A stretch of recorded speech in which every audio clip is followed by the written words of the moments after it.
প্রিয় ছাত্রছাত্রীরা, তোমাদের সামনে আমি আজ বহুদিন পরে থাইরয়েড গ্রন্থি সম্পর্কে কিছু বলবো বলে হাজির হয়েছি। তোমাদের এইচএস পরীক্ষার আগে পিটুইটারি গ্রন্থি সম্পর্কে 3টে সেকশনই পড়িয়েছিলাম। আজ আমি তোমাদের থাইরয়েড গ্রন্থি সম্পর্কে কিছু বলবো। হ্যাঁ, তার আগে বলি, তোমরা অবশ্যই সবাই ভালো আছো, সুস্থ আছো এবং তোমরা ভালো থাকো, সুস্থ থাকো, মন দিয়ে পড়াশোনা করো, ঘরে কিছু যোগব্যায়াম করো, এটাই আমি তোমাদের বলতে চাই। যাক, আজকে আমি শুরু করি থাইরয়েড গ্রন্থি। আমাদের দেহের যে সমস্ত অন্তঃক্ষরা গ্রন্থিগুলি আছে, সেই অন্তঃক্ষরা গ্রন্থিগুলির মধ্যে থাইরয়েড গ্রন্থি হলো একটি অন্যতম অন্তঃক্ষরা গ্রন্থি। এ হচ্ছে থাইরয়েড গ্রন্থি। এখন আমরা জানবো যে থাইরয়েড গ্রন্থি কোথায় অবস্থিত, অবস্থান কোথায়। থাইরয়েড গ্রন্থিটি আমাদের শ্বসনতন্ত্র আছে, শ্বসনতন্ত্রের একটি অংশ হচ্ছে ট্রাকিয়া।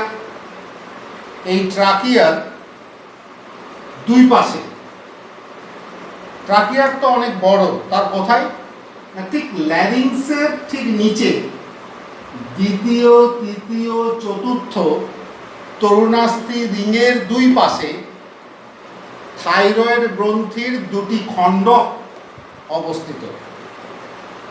এই খণ্ডক দুটি পরস্পর যোজক বা ইসমাত দিয়ে যুক্ত থাকে। এটা হচ্ছে যোজক। এই আমি আঁকলাম যোজক, ইংলিশে বলা হয় ইসমাত, যোজক।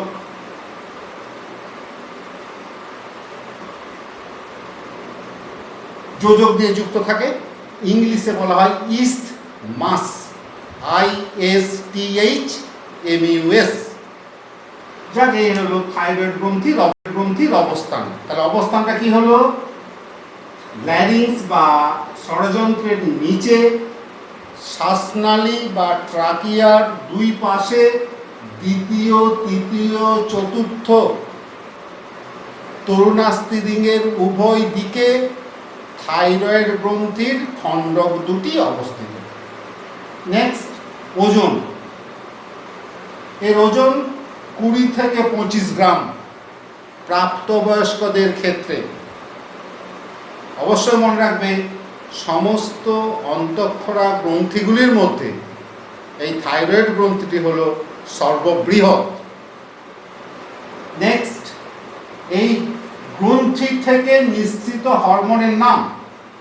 এই নাম জানার আগে আমি থাইরয়েড গ্রন্থির অন্তর্গঠন, অর্থাৎ অনুবীক্ষণ যন্ত্রে দেখলে থাইরয়েড গ্রন্থিটা ভেতরটা কীরূপ সেটা একটু দেখে নেব।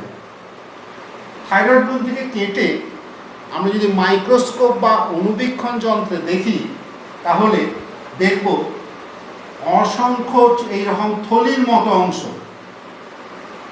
থলিগুলো বিভিন্ন আকৃতির হতে পারে। থলিগুলোকে ঘিরে আছে ঘনকাকার আবরণী কলা, ঘনকাকার আবরণী কলা।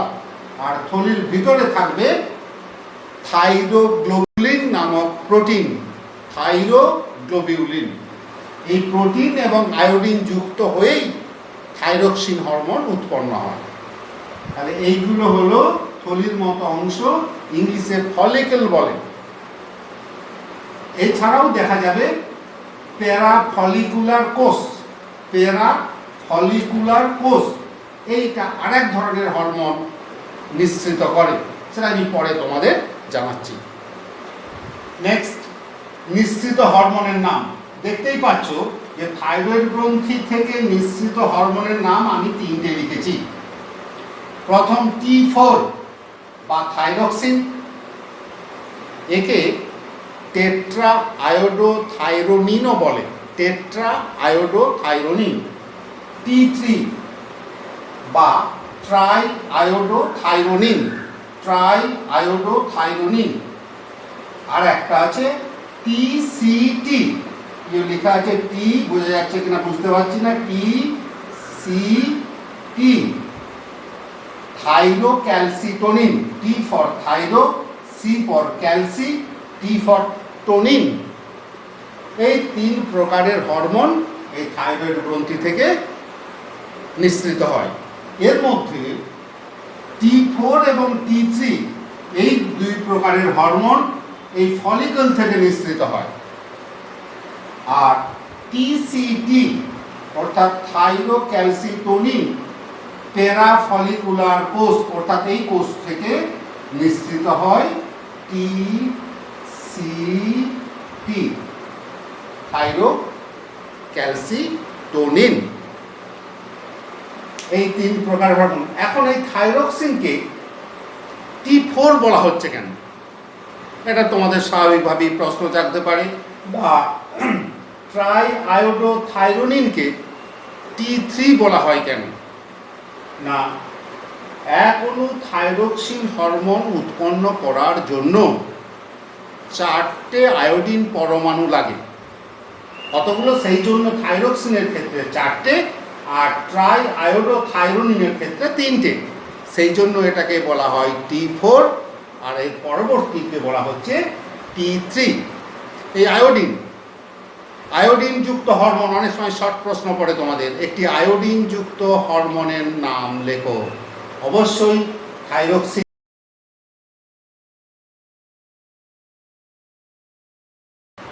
কেন ক্যালোরিজেনিক হরমোন বলে তোমরা জানো? তাপের একক কি? তাপের একক ক্যালোরি। তাই থাইরক্সিন হরমোনকে ক্যালোরিজেনিক হরমোন বলা হয়, কারণ এটা দেহে তাপ উৎপাদন বৃদ্ধি করে। নাম্বার 2, বিপাক। তাহলে প্রথম হচ্ছে তাপ উৎপাদন,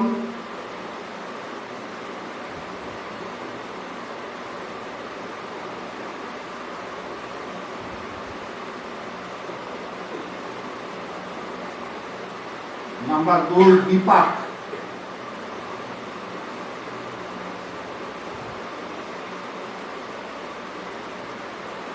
বিপাক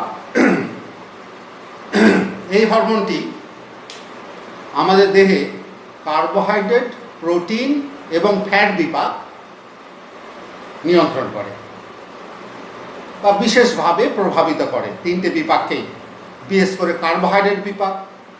কার্বোহাইড্রেট বিপাকে কিভাবে অংশগ্রহণ করে? না, এই হরমোন গ্লাইকোজেন থেকে গ্লুকোজ উৎপন্ন করে, অর্থাৎ গ্লাইকোজেন বিশ্লেষণ করে গ্লুকোজ লেভেলটাকে নিয়ন্ত্রণ করে। এছাড়াও আর কি করে? যদি ইনসুলিনের কাজেও সহায়তা করে, অর্থাৎ ইনসুলিন গ্লুকোজ থেকে গ্লাইকোজেন করে, এই কাজেও এই হরমোন সহায়তা করে।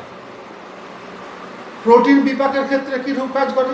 না, এই হরমোন প্রোটিন সংশ্লেষ ত্বরান্বিত করে বা প্রোটিন সংশ্লেষ বৃদ্ধি করে। এছাড়াও উৎসেচক বা এনজাইম সংশ্লেষ করে এই হরমোন। ফ্যাট বিপাক কিভাবে প্রভাবিত করে? না, ফ্যাট বিপাকে এই হরমোন বিভিন্ন ফ্যাটি অ্যাসিডকে এক স্থান থেকে অন্য স্থানে নিয়ে যেতে সহায়তা করে, তথায় সঞ্চিত রাখতে সহায়তা করে। তাহলে বিপাকে প্রোটিন, কার্বোহাইড্রেট ও ফ্যাট বিপাকে এইভাবে কাজ করে। 3 নম্বর, সংবহনতন্ত্রের উপর কাজ।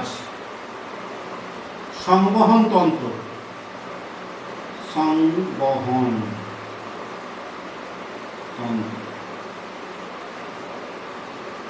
এই হরমোন আমাদের সংবহনতন্ত্রের উপর বিশেষ প্রভাব বিস্তার করে। সংবহনতন্ত্র বলতে আমাদের রক্ত সংবহনতন্ত্রের কথাই বলতে চাচ্ছি। এই হরমোন হৃৎপিণ্ডের কর্মক্ষমতা বাড়িয়ে দেয় এবং হাড় উৎপাদ বাড়িয়ে দেয়। হাড় উৎপাদ মানে হৃৎপিণ্ড একবার সংকুচিত হলে একটি নিলয় থেকে যে পরিমাণ রক্ত বের হয় সেই পরিমাণ রক্তকে বলা হয় হার্ট উৎপাদ, ইংলিশে বলা হয় কার্ডিয়াক আউটপুট। তাহলে কি বললাম? হৃৎপিণ্ডের কর্মক্ষমতা বৃদ্ধি করে। আর কি বললাম, হাড় উৎপাদ বৃদ্ধি করে।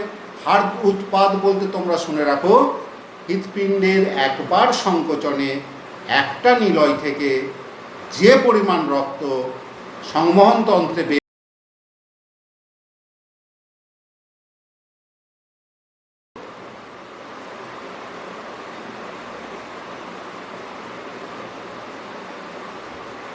এই হরমোন অন্যান্য অনেক কাজ করে, তার মধ্যে দু একটি আমি বলি।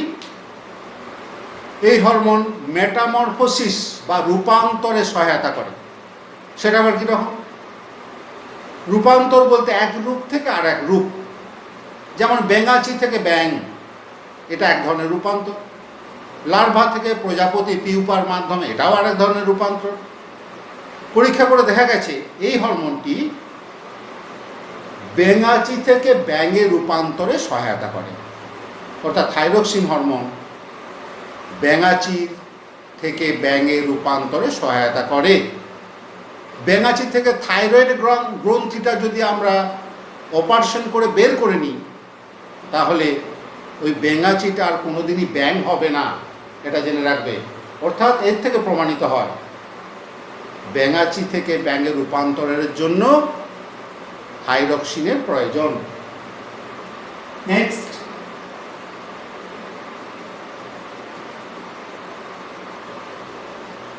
এই হরমোন শিশুদের ক্ষেত্রে বিভিন্ন মানসিক বিকাশে সহায়তা করে।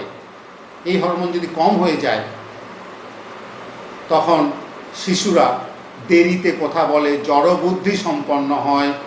অর্থাৎ আমি বলতে চাচ্ছি তার মানসিক বিকাশ সম্পূর্ণভাবে হয় না।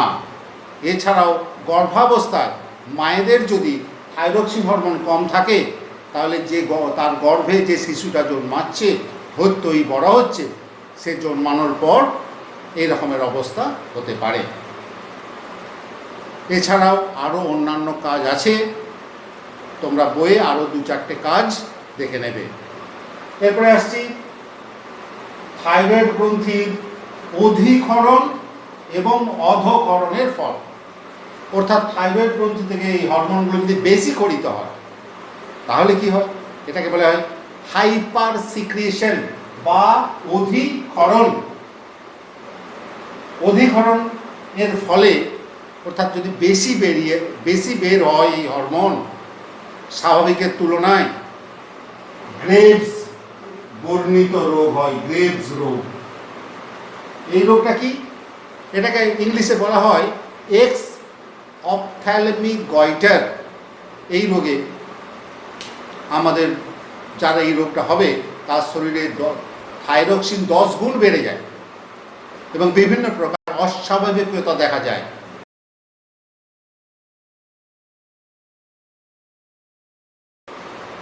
এই শিশুরা ক্রেটিনিজম, অর্থাৎ শিশুরা কিন্তু যদি শৈশবকালে এই হরমোন যদি কম ঘটিত হয়, শিশুরা কিন্তু বাড়বে না, ওই 3 ফুট 3.5 ফুট হয়েই থাকবে। ওটা কেটি হয়ে থাকবে। কেটি আমরা বলি না, কেটি বাচ্চা, কেটি হয়ে থাকবে। আর এদের জড়বুদ্ধি হবে, আইকিউ ভালো হবে না, ত্বক খসখসে হবে এই রূপ শিশুদের, জিভ থেকে মুখ থেকে লালা পড়বে, এই ধরনের অস্বাভাবিকতা দেখা যায়। বয়স্কদের ক্ষেত্রে এই হরমোন কম খরিত হলে মিক্সিডিমা রোগ হয়। অর্থাৎ এই মিক্সিডিমা রোগের মূল লক্ষণগুলি হলো থাইরক্সিন হরমোন যে কাজগুলো করে, সেই কাজগুলোর রেট কমে যাবে, হার কমে যাবে। অর্থাৎ হৃদস্পন্দনের হার কমবে, কার্ডিয়াক আউটপুট কমবে, অন্যান্য কাজও, তাপ উৎপাদন কমবে, গা ঠান্ডা হবে, তাদের কাজ করার মানসিকতা থাকবে না, অলস ভাব দেখা যাবে, এইগুলো হয়। এই গেল শিশুদের এবং বয়স্কদের ক্ষেত্রে অধকরণ, মানে কম খরিত হলে। এই রোগগুলো ছাড়াও আর একটা রোগ বলি, সেটা হচ্ছে গয়টার বা গলগণ্ড। এটা খাদ্যে বা পানীয় জলে আয়োডিনের পরিমাণ যদি কম হয়, তাহলে থাইরয়েড গ্রন্থিটা, অর্থাৎ গলার ল্যারিংসের নিচে যে থাইরয়েড গ্রন্থির 2টো খণ্ডক আছে, এটা স্ফীত হয়ে যায়। তাহলে গলার ওপর এই ধরনের স্ফীত গোল ক্রিকেট বলের মতো অংশ দেখা যাচ্ছে, এটা স্ফীত হয়ে যায়। গ্রন্থিটা, এই ধরনের রোগকে বলা হয় গলগণ্ড। এই গলগণ্ড রোগের অ্যাকচুয়ালি এটা বেশি বা কম ক্ষরণের সঙ্গে কোনো সম্পর্ক নেই। খাদ্যে যদি আয়োডিনের পরিমাণ কম থাকে তবেই এই রোগটা হয়, যাকে গলগণ্ড বলা হয় বা গয়টার বলা হয়।